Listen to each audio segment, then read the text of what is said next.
Abi top var mı? Fırat abi. Çağır. Öğrenciler.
Bize anlatır mısın? Nerede?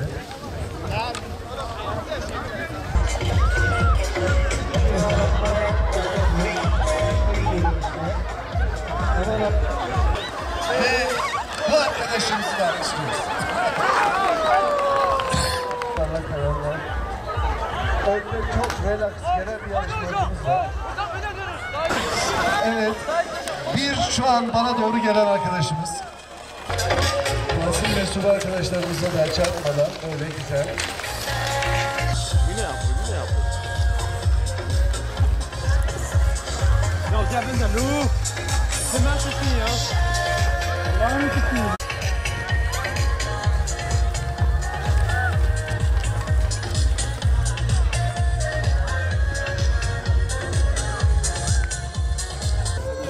Yani şu an yaptıkları çok özel bir şey. Bu yıl Sayın Cumhurbaşkanımız tarafından Profesör Doktor Fuat Sezgin yılı ilan edildi. Malum Fuat Sezgin bizim Türk İslam düşünce tarihi, bilim tarihi alanında yetişmiş en önemli şahsiyetlerimizden bir tanesi. Belki de en değerlisi diyebiliriz.